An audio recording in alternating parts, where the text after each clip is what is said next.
ภิญญายสัมโพธายนิพพานายสังวัตติอายเมวะอริโยอัตถังคิโกมาโคสัยยทิทังสัมมาทิฏฐิสัมมาสังกัปโปสัมมาวาจาสัมมากัมมันโตสัมมาอาชีวสัมมาวายาโมสัมมาสติสัมมาสมาธิอายังโค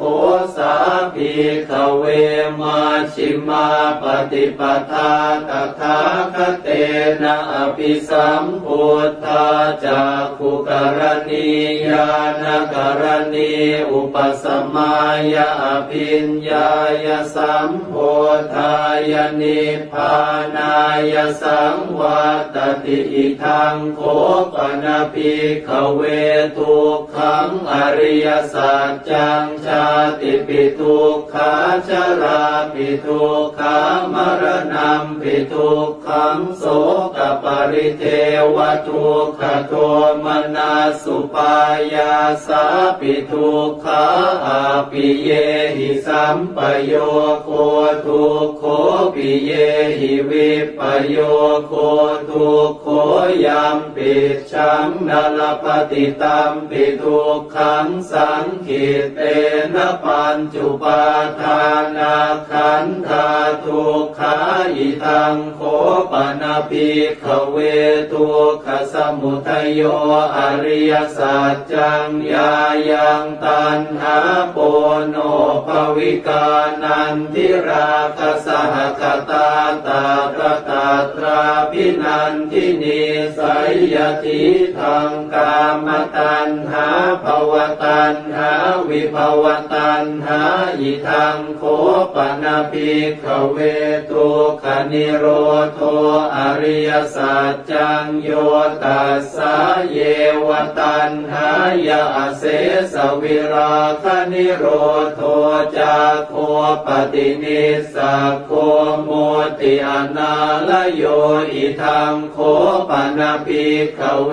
ทุกขนิโรธคามินีปฏิปทาอริยสัจจังอายเมวะอริโยอัตถังคิโกมาโคสัยยทิทังสัมมาทิฏฐิสัมมาสังกัปโปสัมมาวาจาสัมมากัมมันโตสัมมาอาชีวสัมมาวายาโมสัมมาสติสัมมาสมาธิอิทังทุกขังอริยสัจจันติเมภิกขเวปุเพอนันโนสุเตสุธัมเมสุจักขุงอุทธปาทิญาณังอุทธปาทิปัญญาอุทธปาทิวิชชาอุทธปาทิอาโลโกอุทธปาทิตังโขปนิทังทุกขังอริยสัจจังปริญญายันติเมภิกขเวปุเพอนันโนสุเตสุธัมเมสุจักขุงอุทธปาทิญาณังอุทธปาทิปัญญาอุทธปาทิวิชชาอุทธปาทิอาโลโกอุทธปาทิตังโขปนิทังทุกขังอริยสัจจังปริญญาตันติเมภิกขเวปุเพอนันโนสุเตสุธัมเมสุจักขุงอุทธปาทิญาณังอุทธปาทิปัญญาอุทธปาทิวิชชาอุทธปาทิอาโลโกอุทธปาทิอิทังทุกขสมุทัยโยอริยสัจจันติเมภิกขเวปุเพอนันโนสุเต สุธัมเมสุจักขุงอุทธัปปาทิญาณังอุทธัปปาทิปัญญาอุทธัปปาทิวิชชาอุทธัปปาทิอาโลโกอุทธัปปาทิตังโฆปนิทังทุกขสมุทัยโยอริยสัจจังปหาตัพพันติเมภิกขเวปุเพอนันโนสุเตสุธัมเมสุจักขุงอุทธัปปาทิญาณังอุทธัปปาทิปัญญาอุทธัปปาทิวิชชาอุทธัปปาทิอาโลโกอุทธัปปาทิตังโฆปนิทังทุกขสมุทัยโยอริยสัจจังปะหินันติเมภิกขเวปุเพอนันโนสุเตสุธัมเมสุจักขุงอุทธัปปาทิญาณังอุทธัปปาทิปัญญาอุทธัปปาทิวิชชาอุทธัปปาทิอาโลโกอุทธัปปาทิอิทังทุกขนิโรโธอริยสัจจันติเมภิกขเวปุเพอนันโนสุเตสุธัมเมสุจักขุงอุทธัปปาทิญาณังอุทธัปปาทิปัญญาอุทธัปปาทิวิชชาอุทธัปปาทิอาโลโกอุทธัปปาทิตังโฆปนิทังทุกขนิโรโธอริยสัจจังสัจฉิกาตัพพันติเมภิกขเวปุเพอนันโนสุเตสุธัมเมสุจักขุงอุทธัปปาทิญาณังอุทธัปปาทิปัญญาอุทธัปปาทิวิชชาอุทธัปปาทิอาโลโกอุทธัปปาทิตังโฆปนิทังทุกขนิโรโธอริยสัจจังสัจฉิกตันติเมภิกขเวปุเพอนันโนสุเตสุธัมเมสุจักขุงอุทธัปปาทิญาณังอุทธัปปาทิปัญญาอุทธัปปาทิวิชชาอุทธัปปาทิอาโลโกอุทธัปปาทิอิทังทุกขนิโรธคามินีปฏิปทาอริยสัจจันติเมภิกขเวปุเพอนันโนสุเตสุธัมเมสุจักขุงอุทธัปปาทิญาณังอุทธัปปาทิปัญญาอุทธัปปาทิวิชชาอุทธัปปาทิอาโลโกอุทธัปปาทิตังโฆปนิทังทุกขนิโรธคามินีปฏิปทาอริยสัจจังภาเวตาพันติเมภิกขเวปุเพ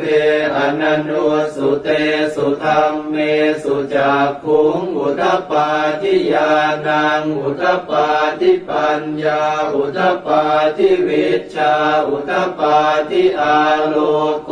อุทธัปปาทิตังโฆปนิทังทุกขนิโรธคามินีปฏิปทาอริยสัจจังภาวิตันติเมภิกขเวปุเพอนันโนสุเตสุธัมเมสุจักขุงอุทธัปปาทิญาณังอุทธัปปาทิปัญญาอุทธัปปาทิวิชชาอุทธัปปาทิอาโลโกอุทธัปปาทิยาวกีวันจะเมภิกขเวอิเมสุจตุสุอริยสัจเจสุเอวันติปริวัตตังทวาทสาการังยถาภูตังญาณทัสสนังนสุวิสุทธังอโหสิเนวตาวาหังภิกขเวสเทวเกโลเกสัมมาระเกสพรหมเกสัสมณพรหมนิยาปัจจายสเทวมนุสายอนุตตรังสัมมาสัมโพธิงอภิสัมพุทโธปัจจัญญาสิงยโต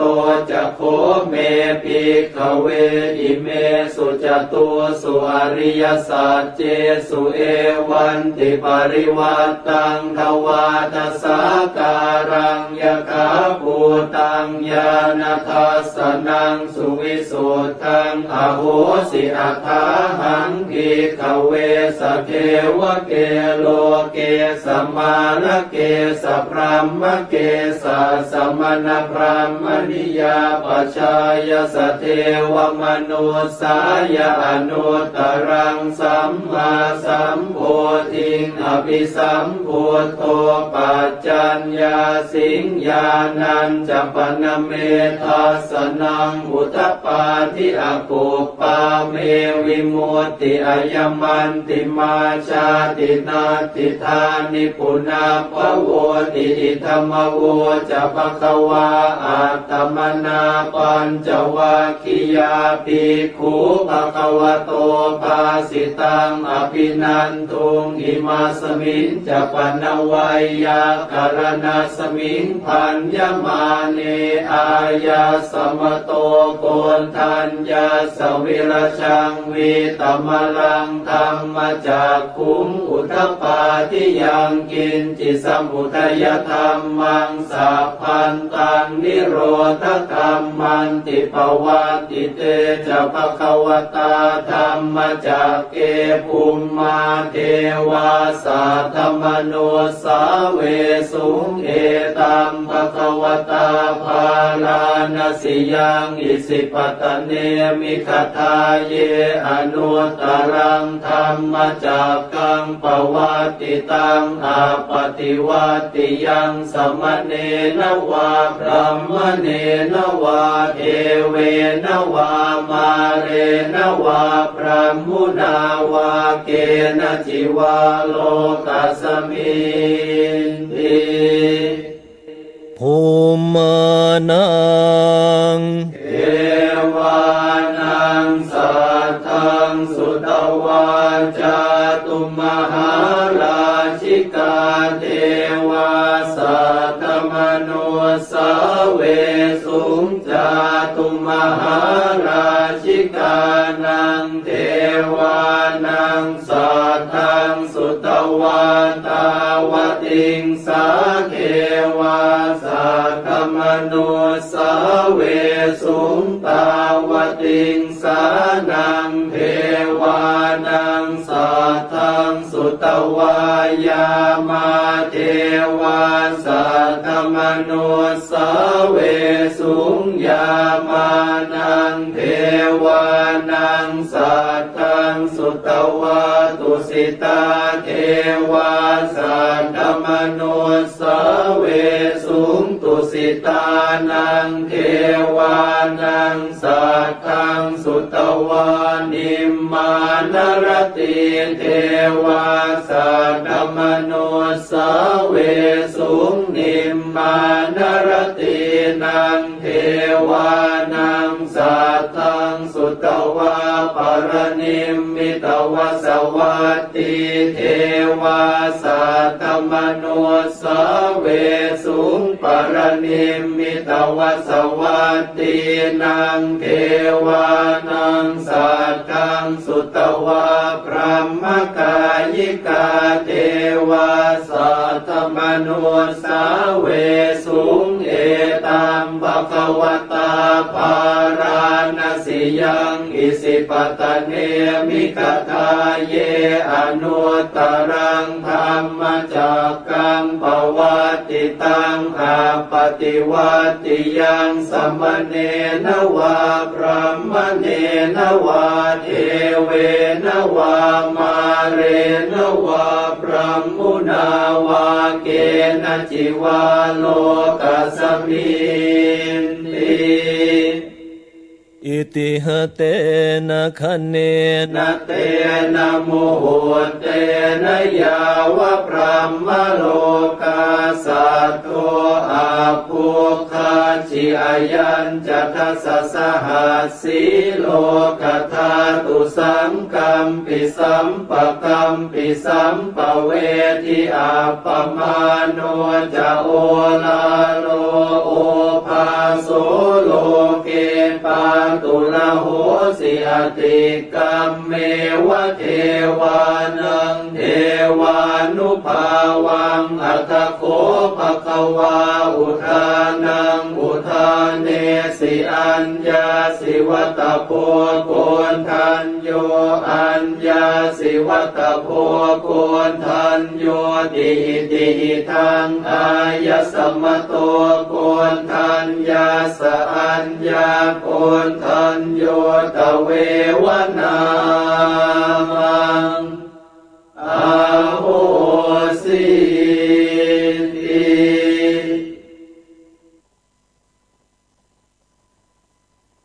ตาพรหมวิหารภาวนาโดยย่อ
อาทิอนุ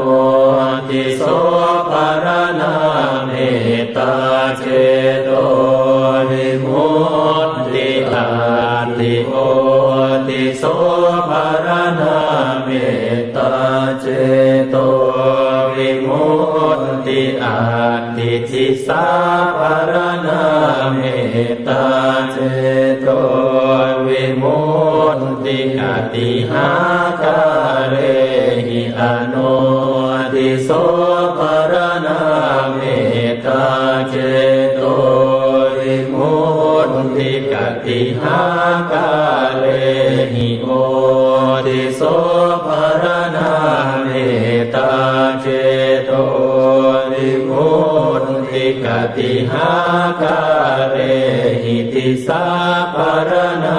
เมตตาเจโตวิมุ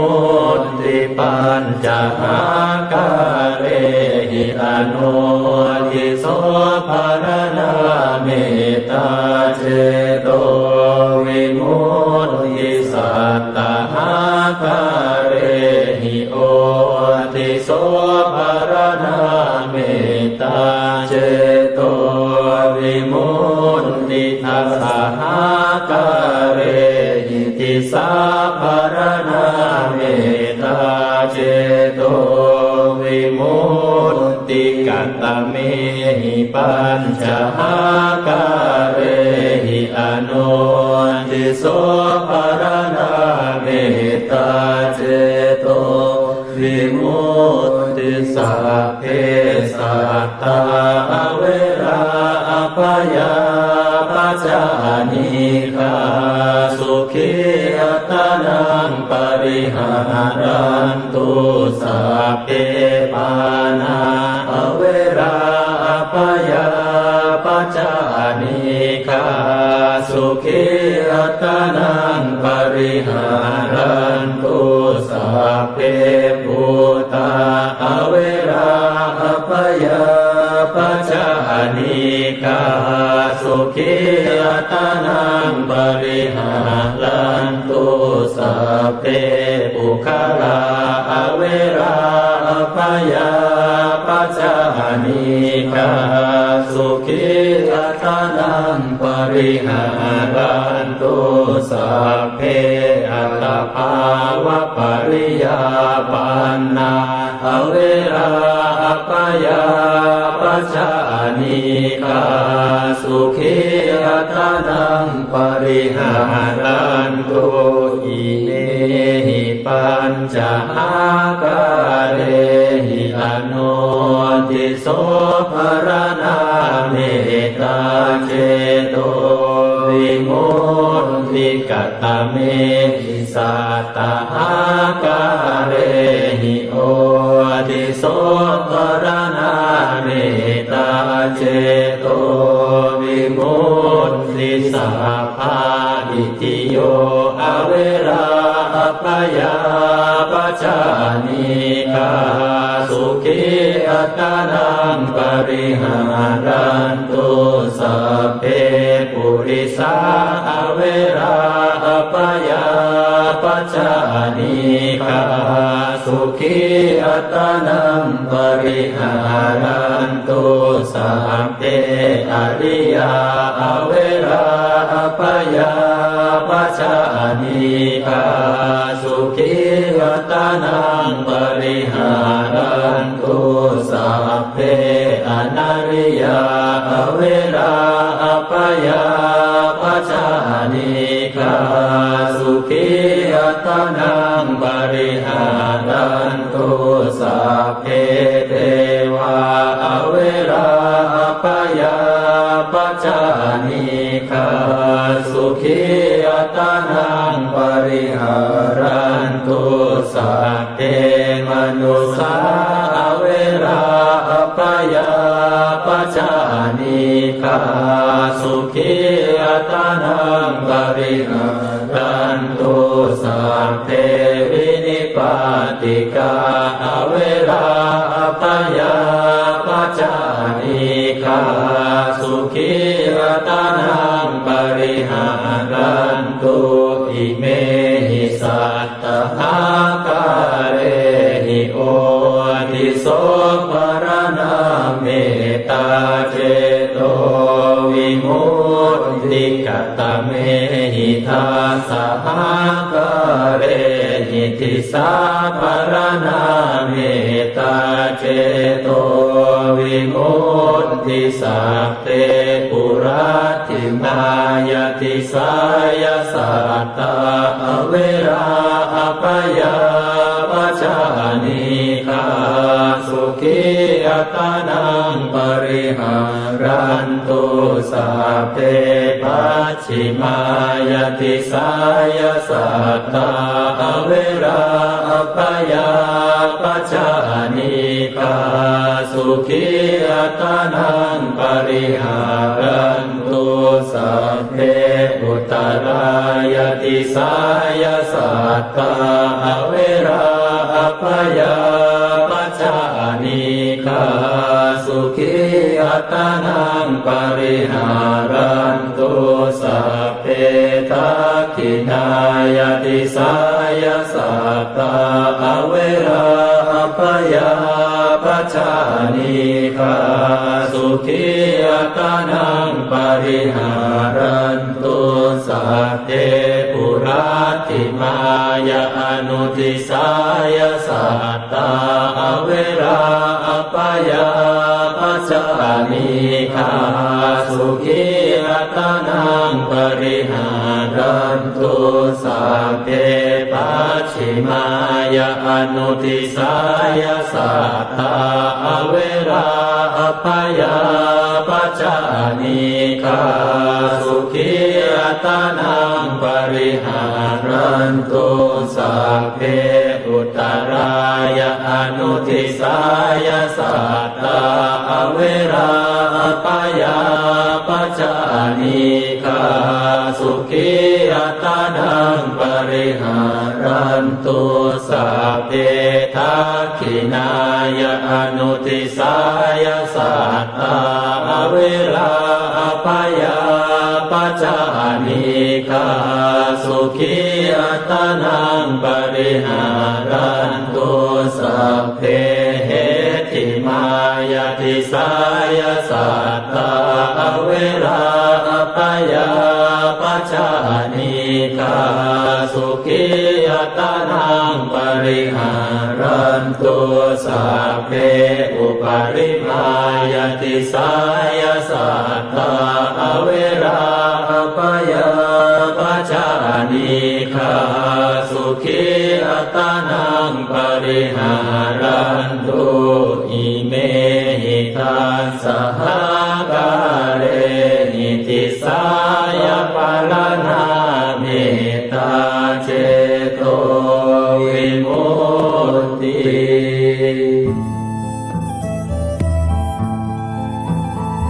สาธุชนท่านผู้ฟัง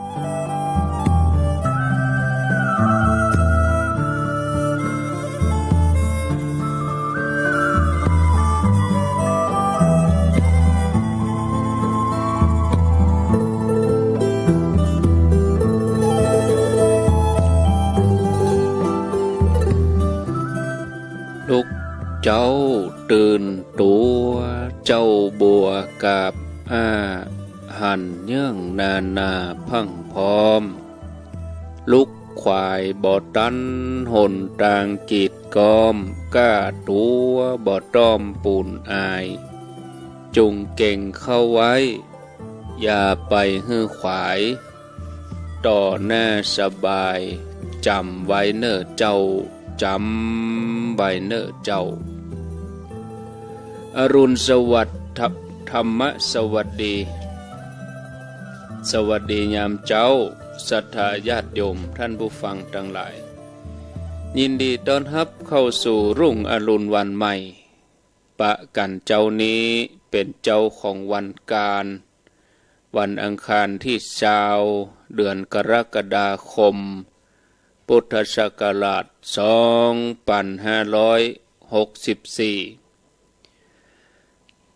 วันนี้เป็นวันเดือน10เหนือขึ้น11ค่ำเดือน10เหนือขึ้น11ค่ำพร่ำว่าเป็นวันการ20กรกฎาคม5:30 นาทีพอดิบพอดีเลย5:00 กึ่งหลังจากที่ญาติโยมได้ร่วมกันสวดธรรมจักรกับปวัตนสูตรแล้วก็บทแผ่เมตตาใหญ่เป็นที่เรียบร้อยไป5:00 กึ่งก็มาฟังธรรมะกันไปจนถึงเวลา6 โมง6 โมงก็ฟังรายการธรรมาภิวัตรโดยท่านสาธิตธีระปัญโยสถาบันธรรมาภิวัตรอำเภอแม่เมาะจังหวัดลำปางเป็นประจำทุกวันการจุดประสงค์ของชีวิตก็เพื่อการทำพระนิพพานให้แจ้งองค์พระสัมมาสัมพุทธเจ้าตอนเมื่อครั้งที่พระองค์ยังปั้มเป่งปารมีเป็นโพธิสัตว์เจ้าอยู่จะเกิดกี่ภพกี่ชาติก็ทำแต่ความดีจนหมดอายุไขแล้วตลอดระยะเวลานั้นเปิ้นก็บ่เคยที่จะลดละเลยในการฝึกฝนจิตใจเปิ้นก็ทำอย่างเอี้ยกู้จาดจนปารมีเต็มเปี่ยมบริบูรณ์มาถึงชาติสุดท้ายก็ได้ตรัสรู้เป็นพระสัมมาสัมพุทธเจ้าอันเป็นครูของมนุษย์และเทวดาทั้งหลาย ท่านผู้ฟังญาติโยมในปัจจุบันกระแสสังคมโลกกำลังเปลี่ยนไปเข้าสู่ยุคข้อมูลข่าวสารไร้พรมแดนเปิ้นย่อโลกในฝ่ามือโลกใบนี้ก็เหมือนว่าจะน้อยลงมาซึ่งคนส่วนใหญ่จะพัฒนาแต่เฉพาะภายนอกโดยลืมนึกถึงการพัฒนาจิตใจ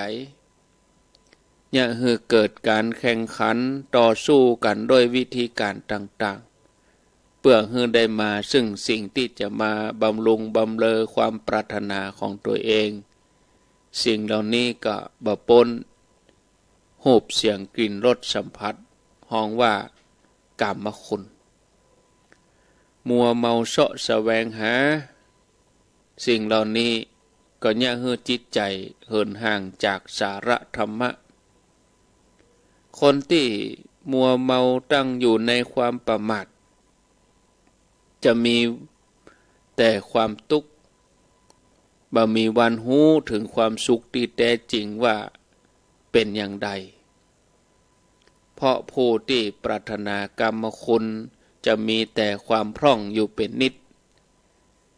จะถมต่อใดก็บ่มีวันเต็มเหมือนทะเลที่บ่เคยอิ่มด้วยน้ำถ้าหากเมื่อใดที่มนุษย์เฮาเปลี่ยนวิธีการเสาะแสวงหาความสุขมุ่งมาเอาตังในทำให้ใจหยุดนิ่งความรู้สึกพอดีก็จะบังเกิดขึ้นเมื่อความรู้สึกพอดีบังเกิดขึ้นก็อยากจะแบ่งปันความสุขให้กับคนอื่นเป็นความรู้สึกที่ออกมาจากใจซึ่งความรู้สึกนี้จะเป็นจุดเริ่มต้นของการเปลี่ยนแปลงโลกโดยเฉพาะเรื่องการเจริญปัญญาในเรื่องของการภาวนามยปัญญาเป็นปัญญาที่เกิดจากการประพฤติปฏิบัติอย่าให้ได้หู้หันเป็นไปตามความเป็นจริงหันโทษของกรรมคุณบ่หลงไหลเพลิดเพลินกับสิ่งที่ไร้สาระอย่าให้เกิดความเบื่อหน่ายเมื่อเบื่อหน่ายก็คลายกำนัดยินดีในการบำเพ็ญเข้าสู่พระนิพพานเหมือนในสมัยอดีตโพธิสัตว์เจ้าถือกำเนิดเกิดเป็นพระกุมารอยู่ในกรุงราชคฤห์มีพระนามว่าพรหมทัตพระองค์ทรงมีสหายสนิทอยู่คนหนึ่งเป็นลูกของอมาตย์ชื่อว่าทีมุขะทั้งสองก็ได้ไปเรียนศิลปวิทยาที่เมืองตากศิลาเมื่อเรียนจบก็ลาอาจารย์เพื่อมาเสาะหาประสบการณ์ตามสถานที่ต่างๆเดินทางมาจนถึงเมืองปาราณสีพรหมทัตกุมารก็พักผ่อนอยู่บนแผ่นหินศิลาอยู่ในสวนอุทยานพักไปก็เผลอหลับไปบังเอิญวันนั้นพระเจ้ากรุงปาราณสีสวรรคตครบ7 วันพอดีพญาเจ้าเมืองก็บ่มีรัชทายาทสืบราชสมบัติโปโลหิตกับอมาตย์ก็เลยปากันเสียงทายโดยเอาราชรถใส่ม้าสีขาวเสียงทายออกไปพระนครเพื่อจะแสวงหาผู้มีบุญมาปกครองแผ่นดินสหายคือทีมุขะได้ยินเสียงขบวนราชรถกำลังวิ่งมาก็ฮู้ทันทีว่าวันนี้พระสหายของเฮาจะได้ครองราชย์เป็นพญาเจ้าเมืองนี้ตัวเฮาเองก็จะได้เป็นเสนาบดีคู่ใจแต่เฮาบ่ปรารถนายศศักดิ์ทั้งหลายชีวิตการออกบวชต่ออันเป็นชีวิตที่สงบแล้วก็ประเสริฐที่สุดสหายทีมุขะก็ไปยืนลบอยู่ในที่กำบังราชรถก็แล่นมาก็มาหยุดที่ประตูสวนอุทยานโปโลหิตหันใส่โพธิสัตว์เจ้ากำลังรับอยู่บนแผ่นศิลาก็ไปตรวจพอลักษณะพระบาทก็ฮู้ว่าโอ้ท่านผู้นี้มีบุญก็คือคนตีกองห้องเป่าประโคมดุริยะดนตรีเมื่อพระราชกุมารได้ยินเสียง การตีกองห้องเป่าดุริยะดนตรีก็ตื่นจากบรรทมโปโลหิตก็ได้อัญเชิญเพื่อไปเป็นพญาเจ้าเมืององค์ต่อไปพระราชกุมารก็มัวเมาเพลิดเพลินอยู่กับความเป็นใหญ่ที่ได้รับก็เลยลืมนึกถึงพระสหายขึ้นราชรถไปมีบริวารห้อมล้อมไปสู่พระนครผู้เป็นสหายหันว่าบ่มีภัยอยู่บริเวณนั้นแล้วก็ออกมาไปนั่งบนแผ่นศิลาท่านได้หั่นใบไม้ที่มันเหลืองแล้วก็มันร่วงมันหล่นจากต้นมาตกสองหน้าพอดีเปิ้นกับพิจารณาถึงการเกิดขึ้นตั้งอยู่ดับไปเสื่อมไปของสังขารได้หันอนิจจังทุกขังอนัตตาหันความบัดเดี้ยงความเป็นทุกข์เป็นอนัตตาในสรรพสิ่งใจเปิ้นก็หยุดนิ่งไปตามลำดับปล่อยวางจากสิ่งที่ยึดมั่นถือมั่นในที่สุดก็ได้บรรลุปัจเจกโพธิญาณจากนั้นก็ไปบำเพ็ญสมณธรรมที่ภูเขานันทมูลกะในป่าหิมพานต์ฝ่ายโพธิสัตว์เจ้าเมื่อได้รับการอภิเษกเป็นพญาเจ้าเมืองแล้วก็สั่งเสาะหาพระสหายทรงฮือราชบุรุษแอวเสาะสืบข่าวเสาะหาตามเมืองต่างๆก็บ่มีวี่แววที่จะปะจนเวลาล่วงเลยไป50 ปีปัจเจกพุทธเจ้าอันเป็นพระสหายก็ตั้งใจจะไปแสดงธรรมเพื่อไปโปรดพระราชาอันเป็นสหายก็เหาะมาที่สวนอุทยานแล้วก็หันใส่เด็กน้อยคนหนึ่งแล้วก็ไปกราบทูลพระราชาฮือละอ่อนน้อยคนนี้ไปบอกพระราชาเมื่อพระราชาเสด็จมาถึง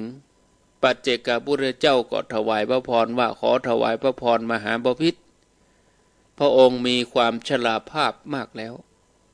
บัดนี้ได้เวลาอันสมควรที่พระองค์จะละจากสิ่งทั้งหลายมุ่งแสวงหาออกผนวดบวชได้แล้วเมื่อพญาเจ้าเมืองได้ฟังอย่างนั้นพระองค์ก็ทรงรับบ่ได้ก็เลยปฏิเสธว่าข้าพเจ้ายังมีความยินดีในสิ่งทั้งหลายยังมีความพอใจในรูปเสียงกลิ่นรสอยู่คงจะสละออกบวชบ่ได้แต่จะขอทำบุญกุศลให้เต็มที่โดยจิตที่อนุเคราะห์พญาเจ้าเมืองปัจเจกพุทธเจ้าก็ถวายพระพรว่าธรรมดานักโทษย่อมบ่มีความยินดีในเรือนจำมีแต่จะดิ้นรนเสาะแสวงหาทางออกไปจากนอกเรือนจำขอพระองค์จงเป็นเช่นนั้นจงหันภพทั้งหลายเหมือนดังเรือนจำโลกนี้มีความมืดคืออวิชชาห่อหุ้มตราบใดที่สัตว์โลกยังบ่ได้รับแสงสว่างแห่งพระสัทธรรมเปรียบเสมือนตกอยู่ในคุกแห่งความมืดขอพระองค์มุ่งสู่สัมมาสัมโพธิญาณเถิดหากจะเอากองกระดูกของผู้ที่เกิดแล้วเกิดแถมมากองรวมกันคงจะสูงตระหง่านเมื่อเปรียบเทียบกับกองกระดูกภูเขานั้นคงจะเตี้ยไปการเกิดบ่อยๆเป็นทุกข์อยู่ร่ำไปเมื่อแสดงธรรมให้พญาเจ้าเมืองได้พิจารณาแล้วท่านก็กลับไปที่ภูเขานันทมูลกะตามเดิมพระราชาเมื่อได้ฟังพระธรรมเทศนาอันประเสริฐจากปัจเจกพุทธเจ้าแล้วพระองค์ก็ทรงมีพระทัยเด็ดเดี่ยวหลังจากนั้นก็สละสมบัติถึงมดถึงมวลให้พระโอรสแล้วพระองค์ก็เสด็จเข้าป่าหิมพานต์ออกผนวดบวชเป็นฤาษีบำเพ็ญเพียรจนได้สำเร็จอภิญญามุ่งปรารถนาปรารภความเพียรเจริญเมตตาจิตเมื่อละจากโลกไปแล้วก็ไปสู่พรหมโลกท่านผู้ฟังญาติโยมจากเรื่องนี้ที่เล่าให้ฟังเฮาทุกท่านจะหันว่าจุดมุ่งหมายสูงสุดของชีวิตมนุษย์บ่ใช่การได้มาซึ่งยศถาบรรดาศักดิ์หรือได้มาซึ่งทรัพย์สินสลิงคารที่นักมากมายผู้โหดทั้งหลายเปิ้นแสวงหาสิ่งที่เหนือกว่านั้นมุ่งแสวงหาทางหลุดพ้นนะสิ่งทั้งหลายที่เฮามีอยู่ มันบ่ใจของเฮาตลอดไปเป็นเพียงแค่ทางผ่านให้เฮาได้สร้างบารมีให้เฮาบ่ลำบากในชาตินี้ตราบใดที่เฮายังบ่ได้บรรลุธรรมเฮาก็บ่ควรประมาทในการดำเนินชีวิตของเฮาจะมีความปลอดภัยได้ทุกเมื่อเฮาได้เข้าถึงที่ปึ้งให้เฮาพอชีวิตเปรียบเหมือนผลไม้สุกเปรียบเหมือนมะม่วงเหมือนผลไม้ที่สุกนับวันก็จะลุดล่วงจากขวัญจากต้นทุกขณะพญามัจจุราชนับวันจะเคลือบคลานเข้ามาหาเฮาเหมือนหมองูจะเยียวยาผู้ที่ถูกอสรพิษได้กัดให้หายได้แต่จะถอนพิษให้ผู้ที่ถูกมัจจุราชประทุษร้ายบ่ได้เลยการได้ปฏิบัติการได้ทำใจให้หยุดนิ่งญาติโยมตื่นเจ้าขึ้นมาได้ไหว้พระสวดมนต์ได้ปฏิบัติได้ต้อมใจได้ฟังธรรมะก็จะย่างให้เราได้เข้าถึงความบ่ประมาทได้ชำระกายวาจาใจให้สะอาดบริสุทธิ์ห่างไกลจากอบายมุขความสุขก็เพิ่มพูนทับทวีขึ้นเมื่อใดที่สามารถทำใจให้หยุดนิ่งเข้าไปเป็นอันหนึ่งอันเดียวกันใจมันต้อมดีแล้วเจอว่าต้องได้หลุดพ้นจากมือพญามัจจุราชฉะนั้นญาติโยมทุกท่านให้มันฝึกฝนอบรมจิตใจตัวเองกู้กับกิจวัตรประจำวันที่เฮาทำอยู่แล้วชีวิตของเฮาก็จะมีคุณค่ามีความหมายในการเกิดมาในโลกนี้ชาตินี้นะอันนี้ก็ฝากศรัทธาญาติโยมท่านสาธุชนทุกคนทุกท่านไว้เพียงเท่านี้เหลือเวลาแถมประมาณ17 นาทีตอนนี้ตี 5 กับ 43 นาทีกำเดียวก็ก้อยมาอูจาเปิดสายแต่ก่อนจะอูจาเปิดสายหน้าไมค์ก็ขออนุญาตได้แจ้งข่าวสารให้บรรดาญาติโยมท่านผู้ฟังได้รับทราบเหตุกรรมก่อนเนาะข่าวสารเรื่องงานวันที่25 กรกฎาคมวันที่เปิ้นจะส่งน้ำพระศรีสองเมืองแล้วก็วันที่เปิ้นจะตานศาลานั้นเป็นอันว่าเลื่อนไปก่อนเลื่อนอย่างบ่มีกำหนดเรื่องรอสถานการณ์คลี่คลายเหตุการณ์ดีก็ก้อยมาว่ากันแถมกรรมเนาะเนื่องจากว่าสถานการณ์บ่เอื้อโดยหลายๆอย่าง1การแพร่ระบาดของโรคโควิด2เปิ้นประกาศทางราชการเปิ้นยกระดับความเข้มข้นจำกัดการรวมคนก็มันก็อันตรายถ้าเฮาฝ่าฝืนก็ฝ่าฝืนกฎหมายบ่ได้เคารพกติกาสังคมถ้าเฮาไปจัดก็บ่ฮู้ไผเป็นไผจะไปถ้าไปเกิดการระบาดในจุดนั้นภาษาทางนักระบาดวิทยาเปิ้นฮ้องว่าคัตเตอร์เกิดคัตเตอร์เกิดการระบาดตั้งแต่การติดเชื้อตั้งแต่2 คนขึ้นไปณจุดเดียวกันเปิ้นฮ้องว่าคัตเตอร์ถ้าเกิดคัตเตอร์ใหม่ที่หั่นงานต่อไปนี่กล่อยทันทีคนก็จะบ่ให้ไปสู้เฮาเลี่ยงไว้ก่อนปลอดภัยไว้ก่อนเปิ้นถึงว่าฉะนั้นญาติโยมก็ครูบาอาจารย์ที่เปิ้นจะตั้งต้นเปิ้นก็จะรวบรวมกันญาติโยมตั้งใจจะทำแล้วก็ทำบุญออนไลน์นะก็เดี๋ยวเกียมปากกามาโอ้อีแม่ตั้งใจจะไปแล้วตั้งใจแต่พระคุณเจ้าทำบุญออนไลน์โดยการโอนเข้าบัญชีกองทุนพระศรีสองเมืองญาติโยมเกียมปากกาไว้เดี๋ยวอาตมาจะอ่านเลขบัญชีเฮ้ยเราอ่อนเขาเขียนนะบางทีคนเฒ่าก็หลงลืมจดตัวเลขไปผิดบ่ถูกก็มีเวลาโทรมาก็เราอ่อนแกมบางทีถาม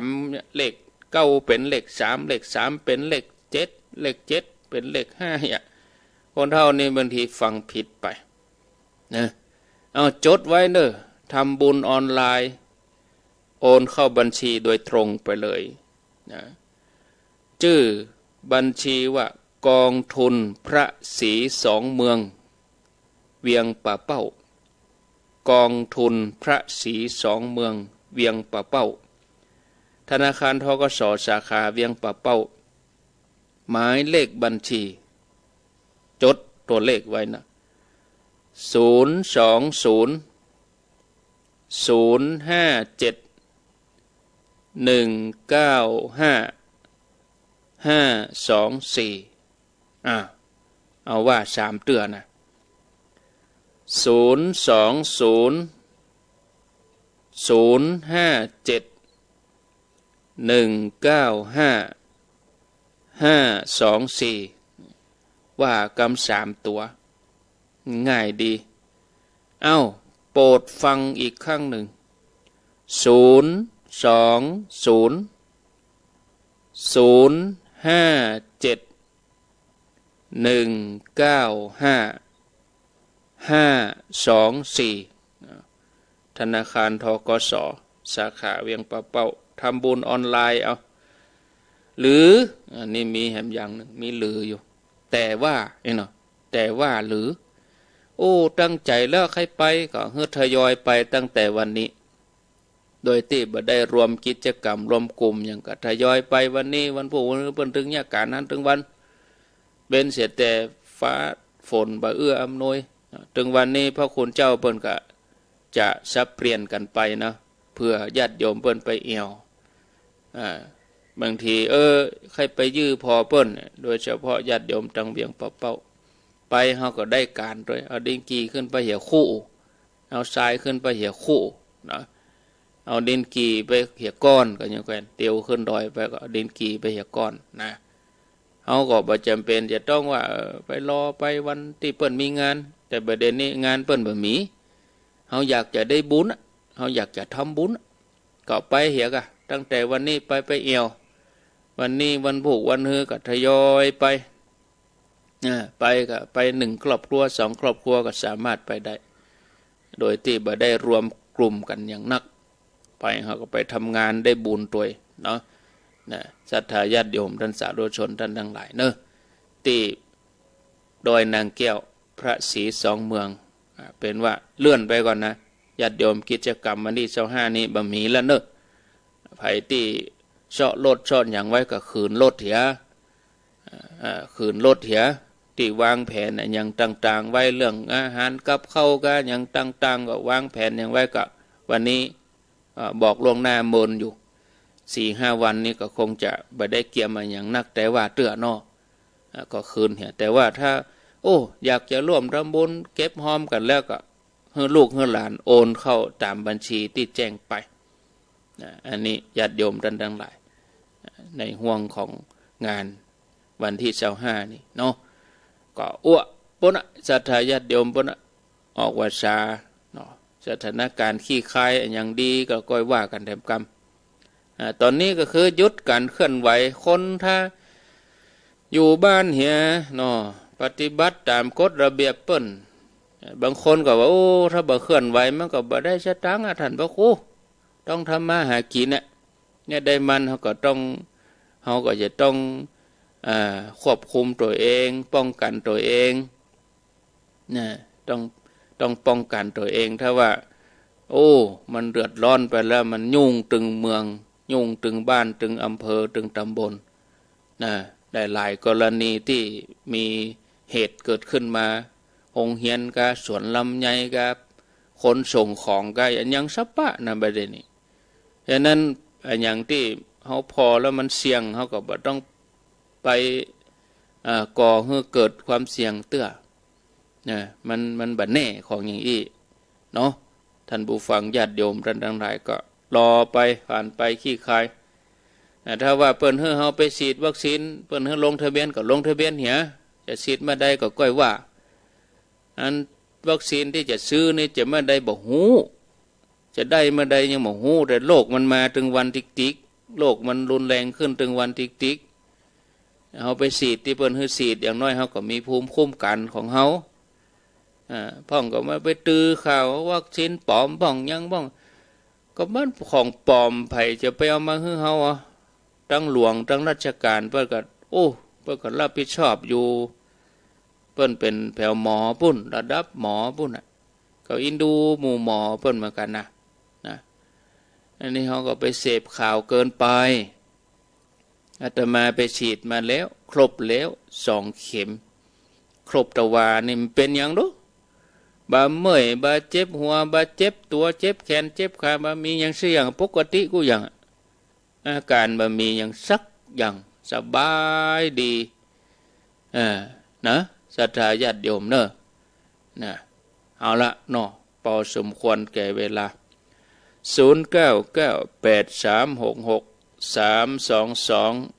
ใครมีหยังจะจะจ๋าก็ขอเจริญปอนเนาะโทรเข้ามาแจ้งผลการรับฟังสนทนาบอกว่าอยู่ที่ไหนตั้งใดเหนือออกตกใต้ฟังขึ้นไหนตั้งแม่แจ่มนี่ดับไปเนาะตะกี้นะสถานีเปิ้นดับไปไฟฟ้าดับก็บ่ฮู้ไฟฟ้าถ้าจะดับที่แม่แจ่ม0998366322เนาะ0998366322จะเลินปอนแกบไว้สาเจ้าท่านพระครูหนองบัวสระการเน้อชอยประการอนุโมทนา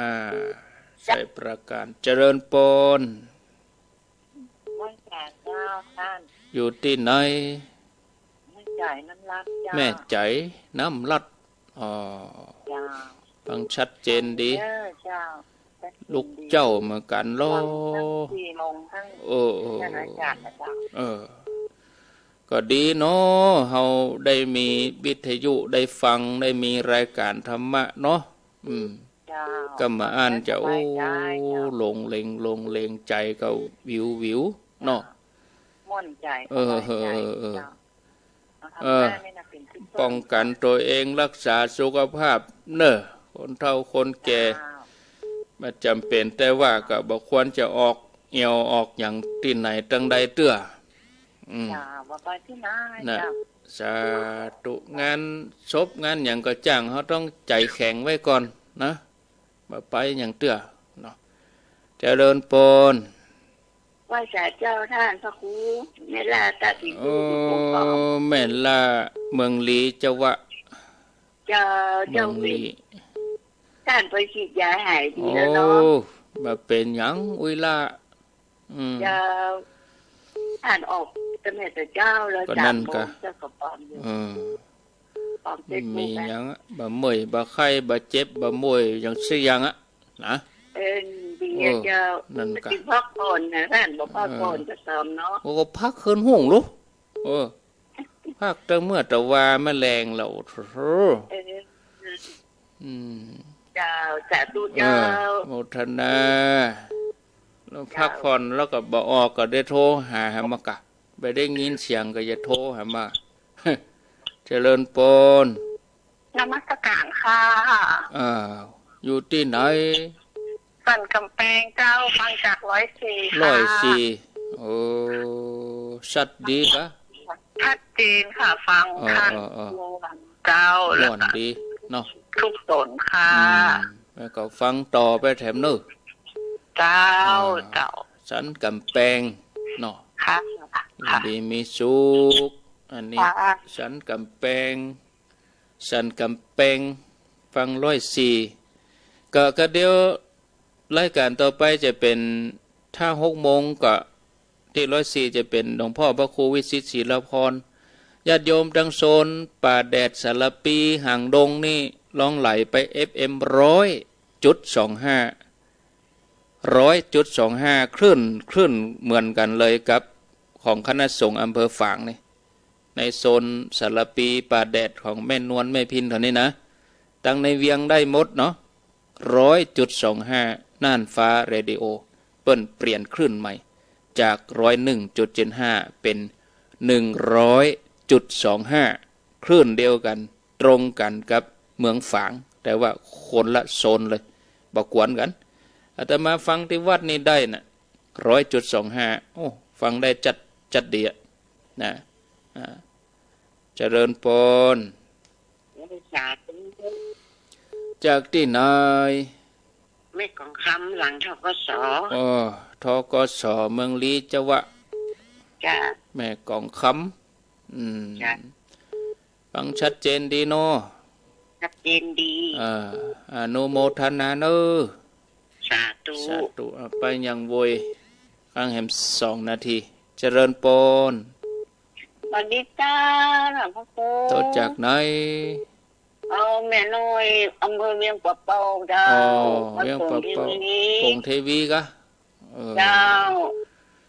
ได้ไปก็ไปฉีดยาวัคซีนเยอะเลยไม่ได้ฟังตัวดวงเข็มยังแล้ว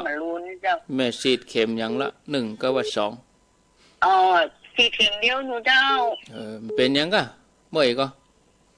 มาเป็นยังสักยังเจ้าอายุต่อได้อายุ72แล้วเจ้าอันนี้เอ็กตาเซเนกา72มียังเนาะมันมียังสักยังเจ้าจะที่เจนที่2กับ16 สิงหาเจ้าเดือนหน้าปุ่นน่ะเจ้าสาธุเนอะเนี่ยเจ้าสิทธิ์ไปก่อนก็แล้วใจก่อนแล้วก็แล้ว